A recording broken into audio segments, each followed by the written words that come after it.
తమిళనాడుకు గంజాయి తరలింపులో పోలీసులకు పట్టుబడిన ఘటన పట్ల జనసేన పార్టీ తీవ్ర ఆవేదన వ్యక్తం చేసింది.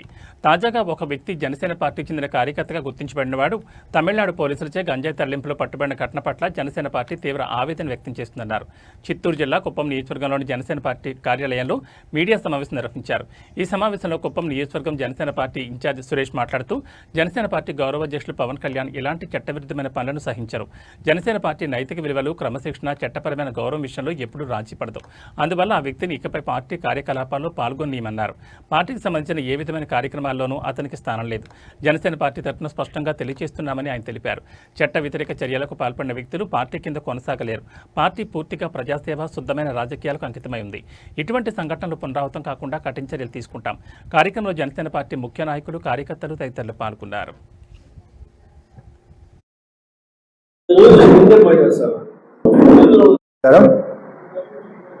ఇక్కడ రీచ్ చేసిన మీడియా మిత్రులకి, సోదరులందరూ కూడా పేరు పేరున వాళ్ళకి థ్యాంక్స్ చెప్పుకుంటూ, ఈరోజు ఉదయం కొన్ని ఛానల్స్లో కుప్పం నియోజకవర్గంలో జనసేన కార్యకర్త గంజాయి సరఫరా చేస్తున్నారని చెప్పి కొన్ని టెలికాస్ట్ వచ్చిన విషయం తెలిసింది.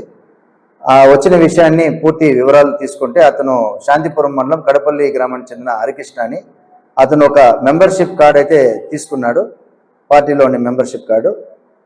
వారు ఏదైతే హరికృష్ణ అనే అతను ఈ మెంబర్షిప్ కార్డు తీసుకొని అతని జనసేన నాయకుడు అని చెప్పారో, అతని నాయకుడు కాదు, కేవలం అతని మెంబర్షిప్ మాత్రమే తీసుకున్నాడు అని తెలియజేస్తూ, అతను ఏదైతే ఇలాంటి పని చేశాడో, ఈ కార్యక్రమం చేసిన వారితో పాటు ఇంకొక ఇద్దరిని కూడా పోలీసులు తీసుకొని వారి విచారణ కొనసాగుతూ ఉంది. ఈ అభియోగం నిజాలు తెలియేంత వరకు అతన్ని పార్టీ నుంచి తొలగిస్తూ వాళ్ళ ఒక ఐడి కార్డుని కూడా రద్దు చేస్తానని చెప్పి పార్టీ కేంద్రాలు ఇప్పటికే సమాచారం అందించింది. ఇది మీ పత్రికామోహంగా తెలియజేసుకుంటూ, ఇలాంటి కార్యక్రమాలు ఎవరు చేసినా పవన్ కళ్యాణ్ గారు ఉపేక్షించరు. వారు చాలా నిఖార్సుగా నిజాయితీ గల నాయకుడు కాబట్టి ఇలాంటి వాటిని ఆయన ఉపేక్షించరు. ఎవరైతే ఈ కార్యక్రమం చేసిన హరికృష్ణ అనే అతను జనసేన అని చెప్పుకున్నారో, జనసేన నాయకుడు అని చెప్పుకున్నారో, ఆయన జనసేన కాదు, జనసేన నాయకుడు కాదు. అతను కేవలం ఒక పార్టీ మెంబర్షిప్ తీసుకున్న వ్యక్తి అని కూడా తెలియజేసుకుంటూ,